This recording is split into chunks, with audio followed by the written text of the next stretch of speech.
जब कई सारे retail investors multi bagger stocks ढूंढने में लगे थे, तब सिर्फ एक ही एसेट था जो चुपचाप पीछे बैठे अपनी चमक को और चमका रहा था। और वो कोई और नहीं, हमारा चमचमाता गोल्ड है, सोना ही है। अब आप देखें, पहले एक टाइम पे लोग गोल्ड के अंदर इसलिए इन्वेस्ट करते थे क्योंकि उसे सेफ हेवन माना जाता था। लेकिन क्या वो चीज अभी भी बरकरार है? क्योंकि आंकड़े तो कहते हैं कि गोल्ड के रिटर्न ने इक्विटी को बहुत पीछे छोड़ दिया और अब वो एक सिर्फ सेफ हेवन नहीं, एक मल्टी बैगर है। और आज हम बात करने वाले हैं गोल्ड के फिजिकल नहीं, डिजिटल फॉर्म की, यानी ईटीएफ की।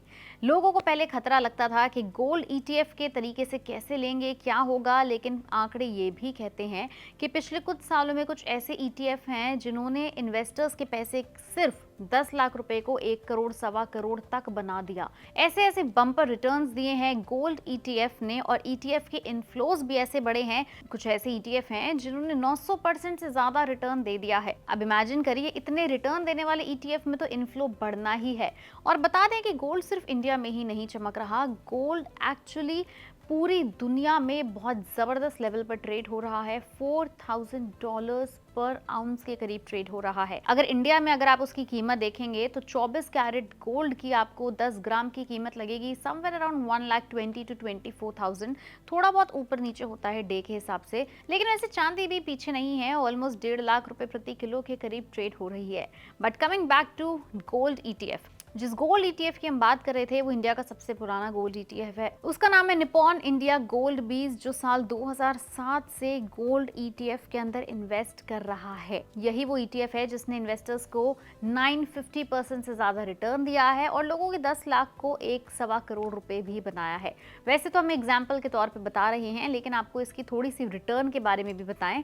फिलहाल ये ईटीएफ 24,000 करोड़ से ज्यादा का अमाउंट मैनेज करता है, गोल्ड के अंदर इन्वेस्ट करता है। और अगर आपको लगता है कि चलिए अब ये वाली बस तो हमारे हाथ से छूट गई, कोई बात नहीं, मार्केट में अभी भी इसके अलावा और बहुत सारे ईटीएफ अवेलेबल हैं जो आपकी पॉकेट को भी सूट करेंगे, क्योंकि उनका एनएवी कम है, न्यूली लॉन्च्ड हैं, पिछले 2-4 साल में लॉन्च हुए हैं, तो उनका एयूएम भी कम है। और अगर आप उनका रिटर्न देखोगे तो ऑलमोस्ट बराबर ही आएगा, क्योंकि सभी ईटीएफ अल्टीमेटली गोल्ड या फिर सिल्वर में ही इन्वेस्ट करते हैं। तो जब गोल्ड का रेट बढ़ेगा तो ऑलमोस्ट सभी ईटीएफ का जो परसेंटेज रिटर्न है वो काफी सिमिलर ही आता है। निप्पॉन के अलावा अगर आप देखना चाहें तो एचडीएफसी गोल्ड ईटीएफ भी मार्केट में मौजूद है और इसके भी बहुत ही बेहतरीन रिटर्न है। एक साल में इसने रिटर्न दिया है लगभग 61.72% का, और अभी तक दिया है 101.65% का। एक और मार्केट में अवेलेबल ईटीएफ है कोटक गोल्ड ईटीएफ, जिसने एक साल में 60% का रिटर्न दिया है और लाइफ टाइम में दिया है 1011% रिटर्न। इसके अलावा आईसीआईसीआई प्रूडेंशियल गोल्ड ईटीएफ भी है। एक साल का अगर आप देखोगे तो 60% रिटर्न, 5 इयर्स का 133.4% रिटर्न। एक्सिस गोल्ड ईटीएफ एक साल का 61% return, all time high 407% return. इसके बाद आता है Tata gold exchange traded fund, जिसने एक साल में दिया है 54.68% का रिटर्न। ये सभी ईटीएफ के नाम हमने आपको सिर्फ और सिर्फ एग्जाम्पल के तौर पे बताए हैं कि अगर आप ईटीएफ में इन्वेस्ट करना चाहते हैं तो मार्केट में बहुत सारे ऑप्शंस ऑलरेडी अवेलेबल हैं।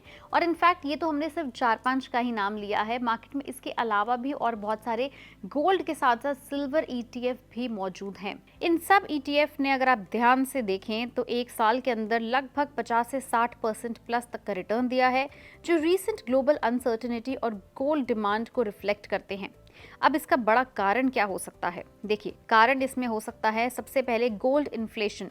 जियोपॉलिटिकल रिस्क और वॉलेटाइल इक्विटी मार्केट ने गोल्ड को एक सेफ हेवन बनाया है। इसका सबसे बड़ा रीजन है ग्लोबल प्लेटफॉर्म पे चल रहे जियोपॉलिटिकल अनरेस्ट और जियोपॉलिटिकल टेंशन। जब पता है कि कई सारे देश आपस में ऑलमोस्ट ट्रेड वॉर में है या फिर वॉर लाइक सिचुएशंस में है, तो ऐसे में लोग अक्सर और देश भी अक्सर एक सेफ हेवन ढूंढते हैं, और वो सेफ हेवन हमेशा गोल्ड या फिर सिल्वर ही होता है। इस वजह से गोल्ड की डिमांड सिर्फ इंडिया में नहीं, गोल्ड की डिमांड दुनिया भर में बढ़ रही है।